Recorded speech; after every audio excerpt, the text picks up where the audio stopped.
Hey everybody, it's Erica here from In the Company of Cards. Happy Monday. Uh, Missed you. It's been a minute. Welcome. If you're new here, welcome back. If you've been here a while, this is a channel where I use Lenormand, Lenormand, uh, what's another way to pronounce it? Uh, Lenormand cards to predict events that will be happening. And I talk about politics, I talk about race, I talk about spirituality. That's basically what I do here. So you're welcome here if that's your cup of tea.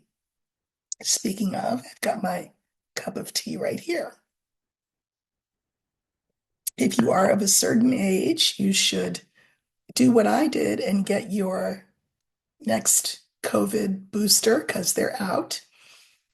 If you're a vaccine denier, you don't probably belong on my page, but anyway, I had it, and with the other boosters, I noticed that I had chills and didn't feel well. This time I didn't have chills, but kind of felt like I'd been in a three-ring fight, just sort of beat up for a day. So, but it's worth it. I think that when you get an immune response, that's a good thing, especially the older you are. A lot of older people who get these vaccines will say, I got the vaccine and it didn't affect me at all. Okay, well, that's great in the moment because it didn't affect you, but it means that your body's immune response is weaker than it was in years past.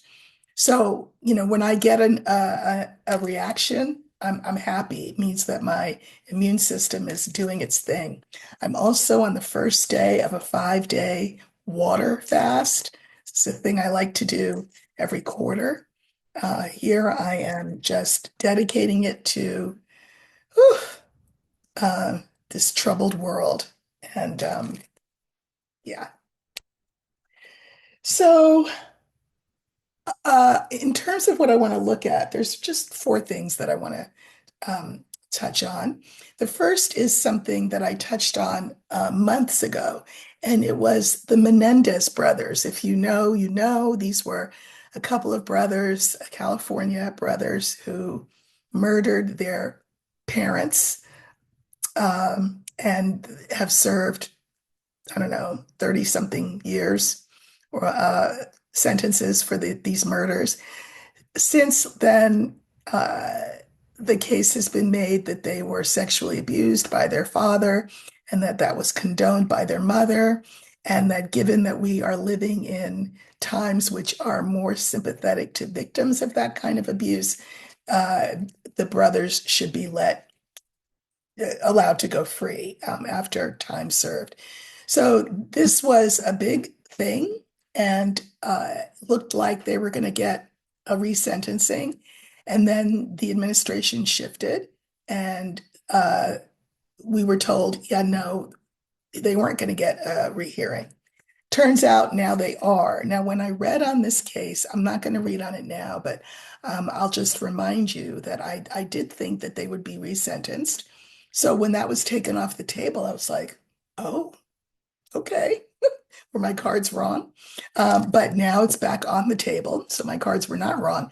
But further, my cards said that one would be uh, released and the other would not be released. So I see one of them being released, one of them not being released. We'll see what happens. The family is, they've got a large extended family and maybe 20 or so relatives who have said, you know, this is enough. They need to be freed. We want them back in our midst. So, I mean, they didn't just kill their parents, they kind of overkilled their parents. It was a horrific crime. They were grown men at the time. They were not boys. They were grown men, um, used to a certain lifestyle that I guess they didn't want to lose. And so they decided that the better part of valor was to kill both their father and their mother. And so now they want to be freed. Mm, I don't know, but I think one will be freed and one will have his sentence reduced in some way so that he may be eligible for parole at a later date. But that's what I think will happen with them. Okay, uh, so that was the first thing I wanted to look at. The next thing I wanted to look at is this, meeting that 47 had with the El Salvadoran president.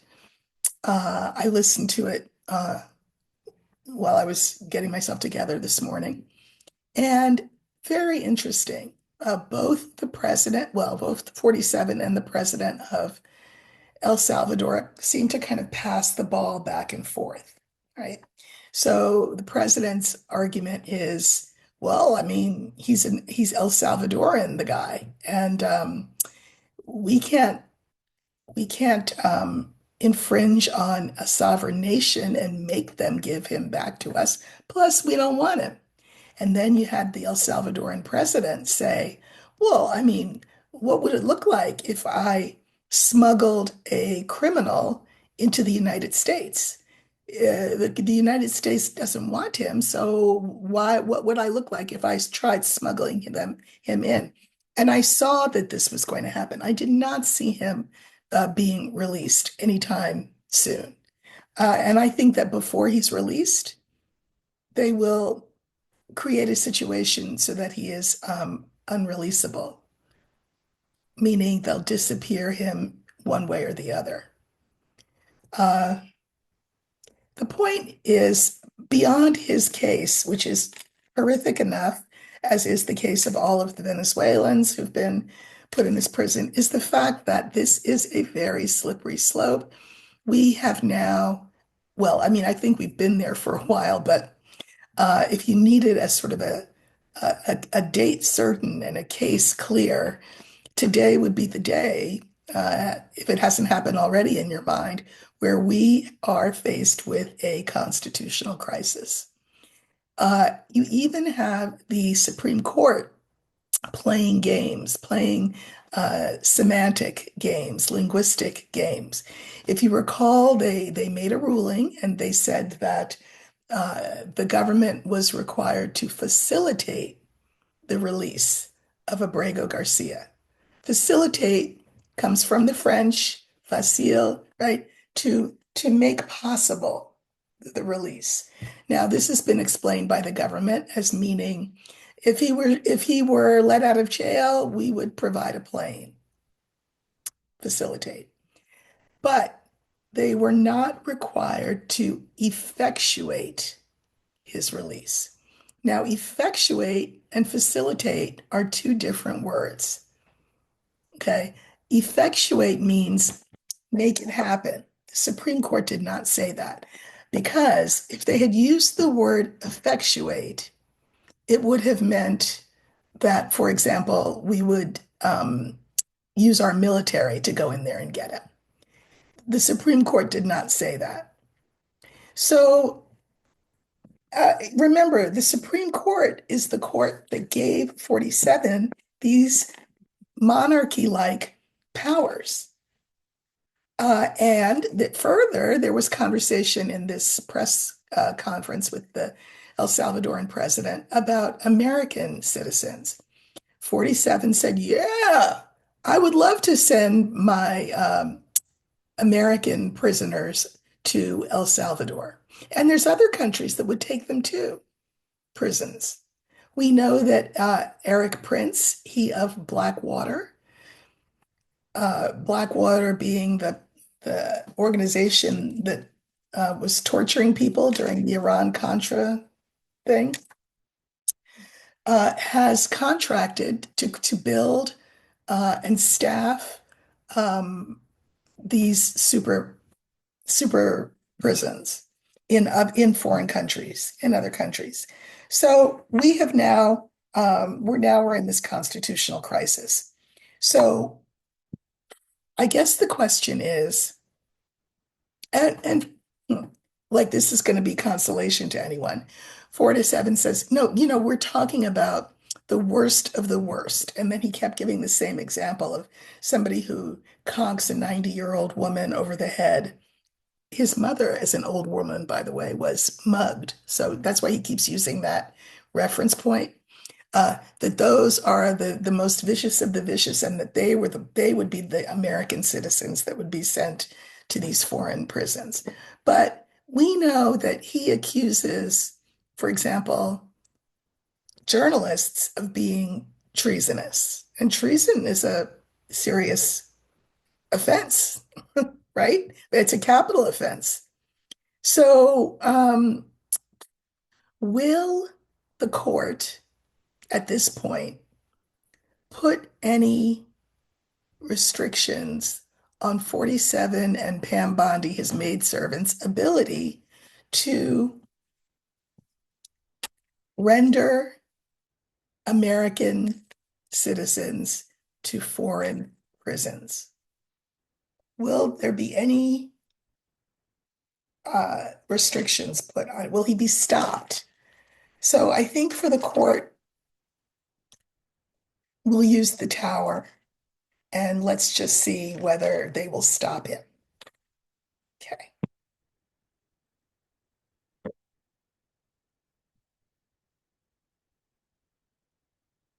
So the tower will stand for the court.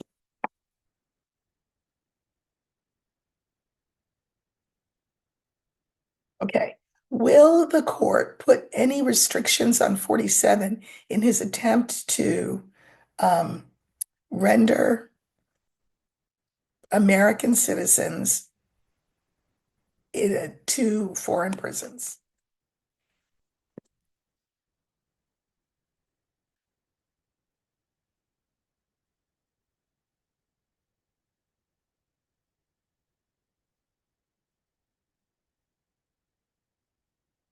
Okay, so we have 47, we have the ring, we have the Supreme Court, we have the letter, and we have the tree. So I know what I'm feeling from these cards, but I'm going to pull some clarifiers.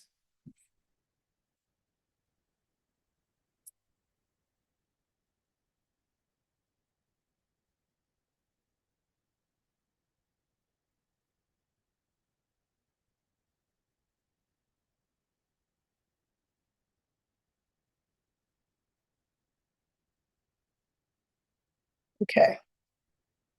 So again, the first card is 47.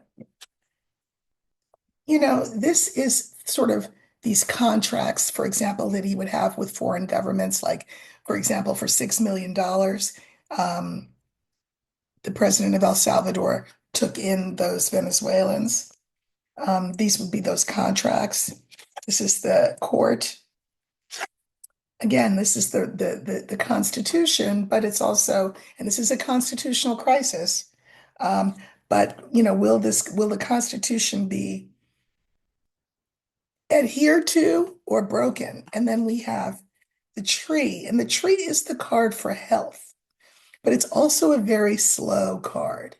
So I do think that in the end, would 47 want to send a journalist, for example, to one of these prisons? Well, yes. Wouldn't that set the example and strike fear in the hearts of journalists everywhere? Sure, he would have no problem doing that. Um, but this is a card that slows him down. So let's just look at the clarifiers. I didn't pull clarifiers on him or the ring because I just think that those are self-explanatory. But I pulled cards on the court. And so we have the scythe, the moon, and the fox. Much as I would like to think that the scythe cuts him off from doing what he wants to do, remember that there's a curve in that blade.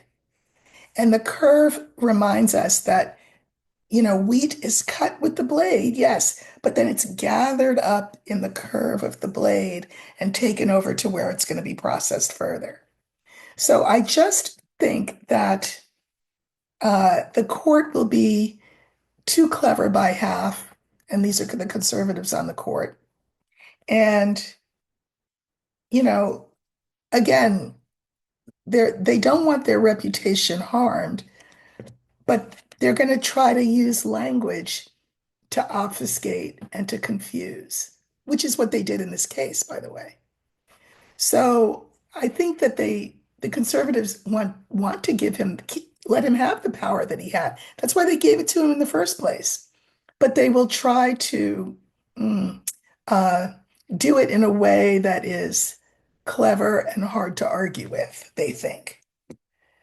Now, this is the Constitution.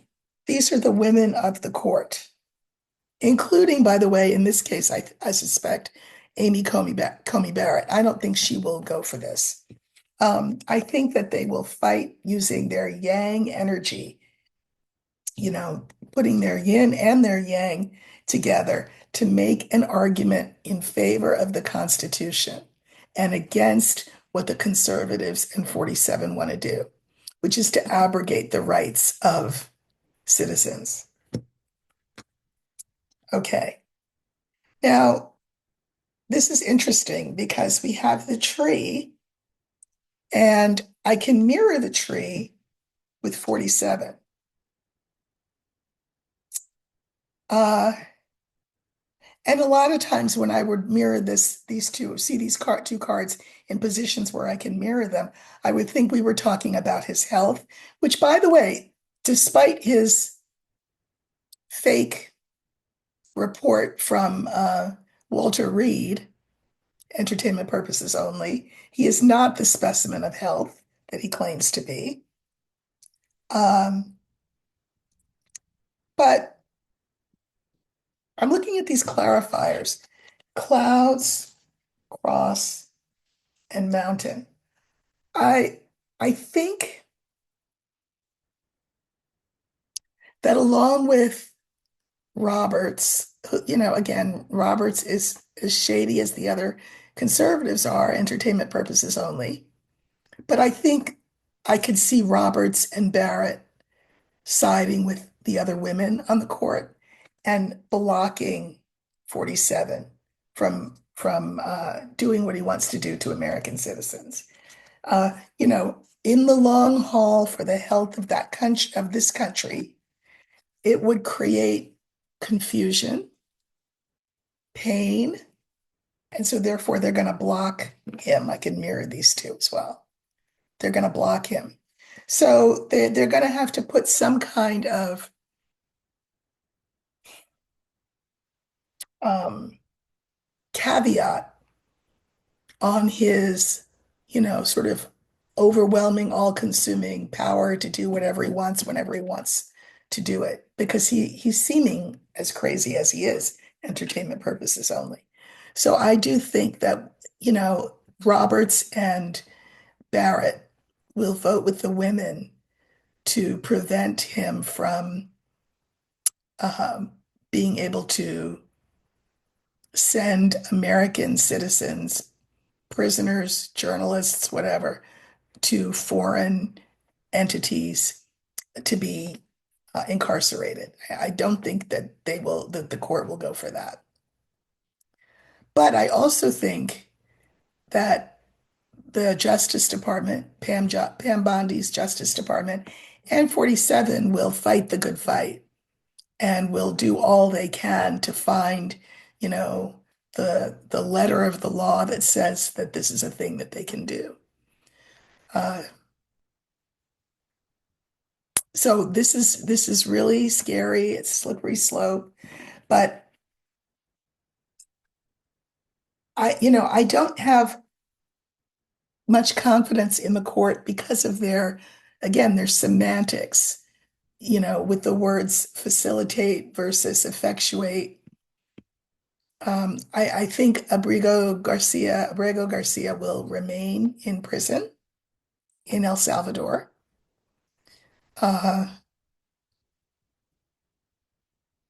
I think more people will be sent overseas. I think they will be undocumented people. That will happen. But I think that the court will stop short of allowing him to take other incarcerated people here who are citizens and move them overseas, at least for the time being. I think they know that's a bridge too far. So let's also set that intention because, oh my God. All right. two more things I thought I would look at. One, I am just so gratified to see the news about my alma mater, Harvard, to the point where I don't know, I might even write him a check. Um, they have uh, decided to take a different route from Columbia and some other schools, and they have not capitulated to 47's demands. They, of course, therefore run the risk of losing billions and billions of dollars in federal funding. But they have said that 47's orders to them is illegal and that they will not obey any government's illegal order. I am just thrilled. I mean, it seemed to me to be the position that they really needed to take. If Harvard doesn't take that position, then we can just give up the ghost in terms of academic freedom. But I'm thrilled. So let's use the tower for Harvard, Ivy Tower. Let's use the tower for Harvard. Now, of course, 47 will get that look in his eye and that set to his jaw and will want to punish Harvard. But Harvard is a behemoth. Like, I don't think this may be a bridge too far. He may have overreached. I hope, my real hope is that other uh, entities, other institutions of higher learning will follow suit, will follow Harvard's example over Columbia's example, because Columbia is really getting um, nickeled and dimed and raked over the coals in terms of what kind of oversight the government wants to have over them. I mean, if I were there, I'd transfer. If I worked there, I'd quit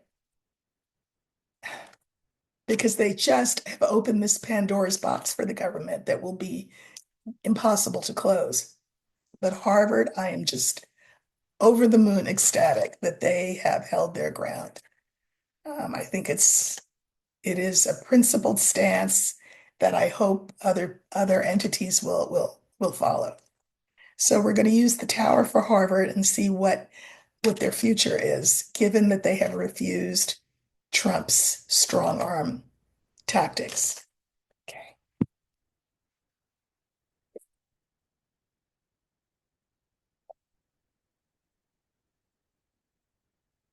Looking for the tower, that's going to stand for Harvard.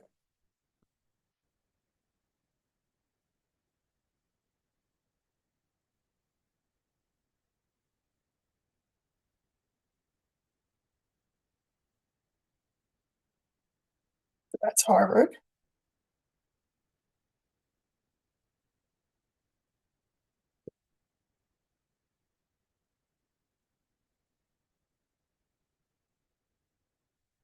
I'm going to pull clarifiers, but it's very easy to read the line. Uh, we have the fox and the ship. We have the tower, which is Harvard. We have the mice and the fish. If you've been with me long enough, you already know what I'm going to say about those last two cards. So um, I think that, you know, these bright minds put their heads together and decided to try to outfox the fox. And so they have sailed into these treacherous waters by denying 47. Here they are. And the consequence will be, yes, that they will lose money. They will lose money. Uh, they've got a huge endowment, first of all. So can they afford to lose the money? I mean, maybe. And I hope that there are alumni like me who say, you know what? Let me get off my dime and give them some money and show them support. I mean, I am really impressed. I'm really impressed that they did this. But let's pull clarifiers.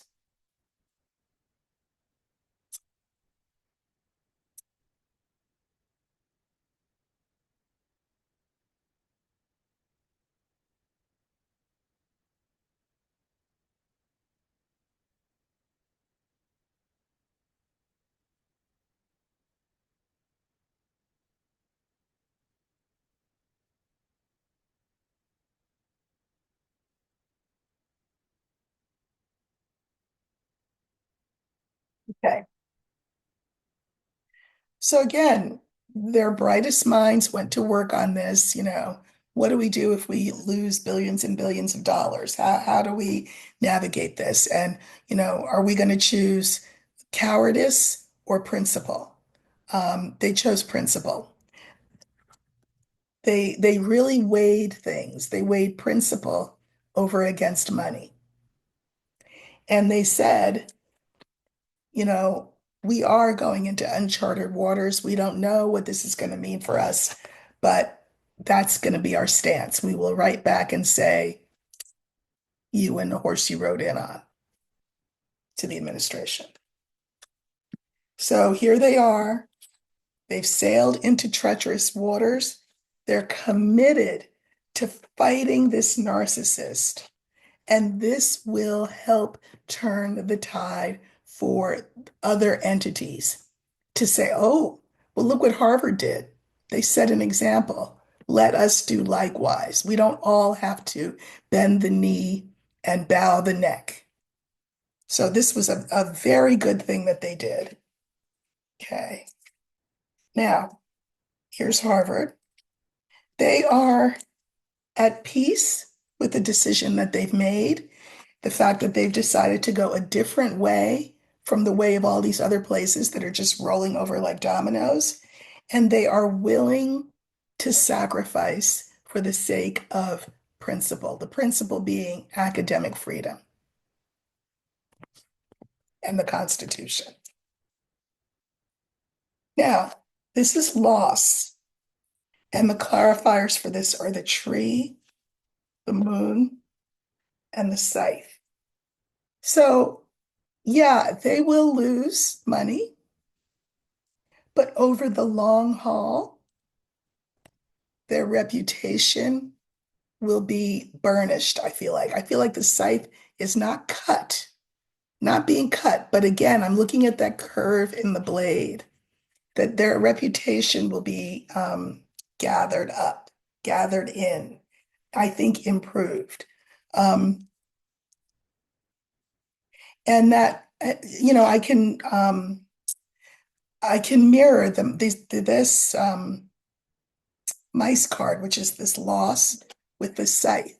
So what gets cut is the loss. In other words, I do think alumni will do everything they can to make up the difference. That's what I think.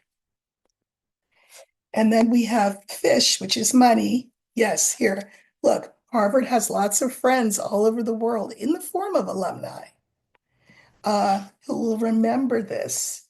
This decision that they make will go down in history and will in the end garner them not just a burnished reputation, but in the end, financial support. So, you know what? Let me pull three cards as a postscript. Like, is there anything else I can say about this?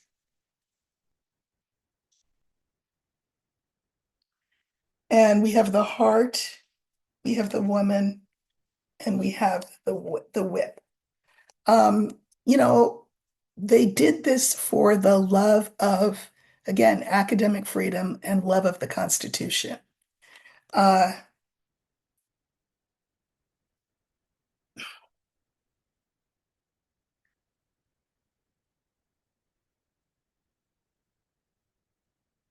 yin, this is a yin card, but I think that it's making the case that power is not just a yang thing, it's also yin. And we have this whip here. This is about discipline. This is about discipline. And I think that, again, this is just a very principled stand that I think that they're taking. And I think it will have echoes um, into the future as we all navigate this horror show of an administration. So again, I think they really made a calculated choice. They chose principle over money. Their alumni will be loyal and grateful that they took this stand, and it will have set the example for other institutions. I mean, can you imagine if Harvard had taken the opposite stance? I mean, then who could have stood in opposition and lived to tell the tale, if not Harvard? So I'm delighted by this. Okay, finally, I thought I would look at this SAVE Act. Now, it's an acronym, I guess, but anyway, the point of it is to require everyone who registers to vote to have a certain ID. So only some military IDs will do. A passport will do, which costs money, by the way. I mean, it costs a lot of money to get a passport. Um, and then a birth certificate. However, if you are a woman, especially a woman of a certain age, I am one of them, who married and took your husband's name so that you no longer have your maiden name, your social security card is in your maiden name, as is mine. But my maiden name is not the same thing as my married name. It's not the same as Robinson. So this will create trouble for a lot of women. You'll have to, find your marriage. I mean, I'm a widow. I've been a widow for like 16 years. I have still my marriage certificate, but good thing. Um, because it's just creating hoops for women. This was the brainchild, of course, of Project 2025. That's no surprise. And it is meant to disenfranchise the women's vote. I mean, that's what it's meant. That's what it's meant to do. So, um, what do I want to look at? Will will the SAVE Act, I mean, how far has it gotten? I mean, hold on, I just want to look. Um, the SAVE Act.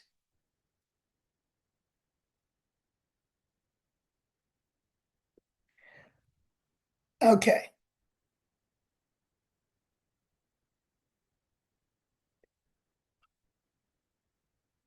The House passed the bill.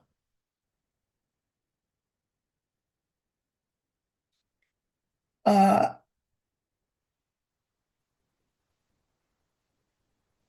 but I don't, but it's not, I don't think it's passed gone through the Senate. Yeah, no, it hasn't. Okay.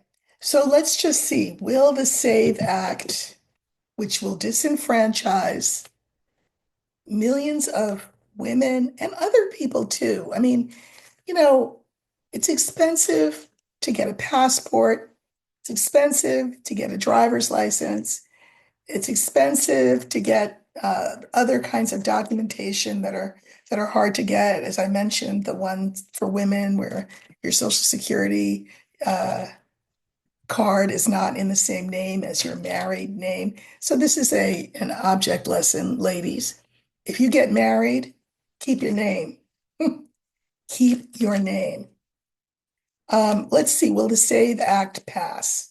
So we're going to use the letter, and that will stand for the act. Will the SAVE Act, what will happen with the SAVE Act in the Senate? Okay.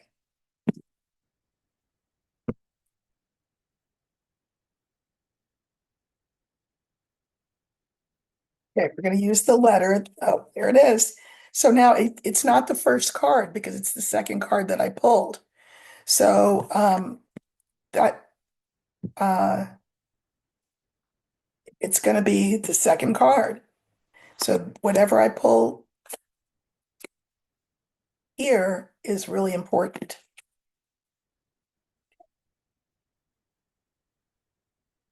All right. So I asked about the prospects of the SAVE Act passing. So we have women, and again, notice that it's older women because older women are the ones who took their husband's name. This is the bill. In the center, look what we've got. Fish, money. You know, money and race are at the root of everything in this country. And if you don't agree, hmm, I'm sorry, because you're wrong. Clouds and then the ring. So, there's a lot of money floating around to encourage, we'll just say, the Senate to pass this act. Women who are married will be mostly affected by this. However, here's the bill, and it won't pass. Clouds is about doubts.